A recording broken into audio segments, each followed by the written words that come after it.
mysteries. We are taught that the birth of the modern world was a triumph of reason, a neat timeline of men writing laws and winning wars. But if you look closely at the bedrock of those stories, the logic begins to fail.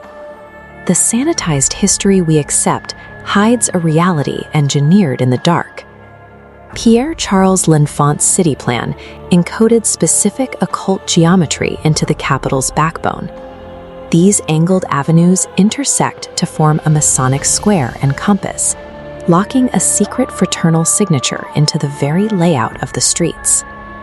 In October 1792, a group of Freemasons laid the first stone of the White House in a sacred ritual, pouring corn, wine, and oil over the foundation. Yet, despite massive excavations and an obsessive search by President Harry Truman in the 1940s, that original cornerstone has never been found. Masons routinely place time capsules in their cornerstones. Because the Founding Fathers were deeply fractured in their vision for the Republic, some suspect this missing block holds an alternate, unratified version of the Constitution, a hidden blueprint meant to guide the nation if the public experiment failed. From the shape of the Capitol streets to the lost bedrock of the Executive Mansion, the literal and legal foundations of the country were shaped by secretive factions. They embedded their symbols in plain sight, operating a shadow architecture right beneath the public's feet. The men who built this system were experts in deception. They utilized shadow intelligence networks like the Culper Ring to transmit coded messages, bound themselves to blood oaths in secret lodges, and settled disputes in the woods with rigged dueling pistols. Their reliance on the unseen extended to the battlefield. By December 1777, the Continental Army was trapped at Valley Forge. 20% of the troops would die in sub-zero temperatures, crammed into freezing log huts, starving and ravaged by disease. The military logic of the day dictated imminent collapse. In the depths of that hopeless winter, an officer named Anthony Sherman reported that General Washington experienced a bizarre encounter. An angelic entity supposedly appeared to the commander-in-chief, projecting a vision of America expanding from coast to coast and assuring him of ultimate victory. 10 days after breaking camp, that frozen, starving army won a decisive, mathematically improbable victory over the British at Monmouth. The survival of the American experiment required profound, unexplainable interventions that defy our conventional understanding of reality. That early obsession with secrecy and hidden architecture eventually evolved into physical fortifications. Across the country, structures celebrated as symbols of democracy harbor hidden militarized zones and deep earth vaults. A few years later, President Harry Truman authorized an overhaul of the White House. Behind the sandstone facade, engineers gutted the interior, replacing the wooden framing with state-of-the-art steel and installing a classified, bunker-like emergency operations center beneath the East Wing. Rebuilding the Executive Mansion to withstand heavy munitions while attempting to bury the nation's records inside a mountain peak suggests a long-term strategy. For over a century, the government has prioritized structural hardening to shield its core secrets from an unidentified catastrophic threat. The U.S. Capitol building houses a strange architectural paradox. Deep beneath the rotunda sits a subterranean crypt intended for George Washington, a space that remains empty because the president refused to be buried as a monarch. This image is painted directly above that empty crypt, on the ceiling of the Capitol dome. It's titled The Apotheosis of Washington. Instead of resting in the dirt below, the first president is depicted ascending into the clouds, elevated to a deity.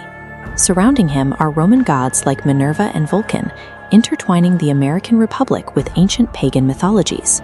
The symbolism echoes Iroquois legends of extraterrestrial star beings descending from the heavens to interact with humanity.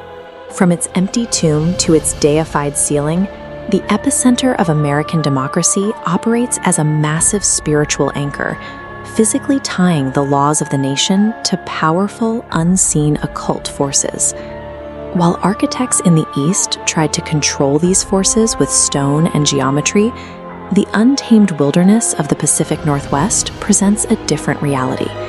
Here, the shadows are not metaphorical. In these forests, thousands of reports describe an entity that actively breaks the laws of biology. This creature moves with a physical impossibility that suggests we are dealing with something outside the known animal kingdom. Researchers routinely track enormous 15-inch footprints that cross muddy terrain, only to find the trail abruptly vanishing in the middle of an open sandbar. The tracks don't fade away. They stop completely, as if a 1,000-pound creature simply ceased to exist in physical space. In 1924, gold prospectors at Ape Canyon were besieged by entities they described as impossibly fast, shadow-like figures with supernatural strength. These creatures bombarded the miners' cabin with boulders before vanishing as suddenly as they appeared. Mainstream science lacks a model for tracks that simply end in the open. When physical evidence stops following the rules of anatomy and gravity, it suggests the presence of a force that operates beyond biological limits, a reality mainstream models are currently unequipped to address. Modern woodland encounters are often accompanied by inexplicable glowing orbs and intense bursts of blue light.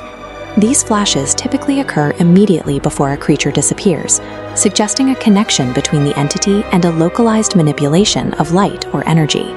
In rural Tennessee, one woman reported repeated interactions with a massive 9-foot-tall shadowy entity.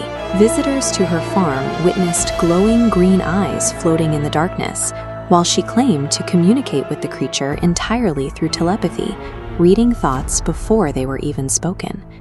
These encounters leave disturbing physical marks. One veteran Bigfoot investigator tracking these anomalies experienced a terrifying period of missing time during a stakeout. Weeks later, he discovered a deep, perfectly formed surgical hole inexplicably carved into the flesh behind his ear. The ritualistic focus on geometry and spiritual anchors within the capital suggests the architects were aware of reality's thin edges. If these woodland entities represent those same forces breaking through, then we are living in a country designed to manage an interdimensional interface. The architects of America knew they were building on a land of doorways,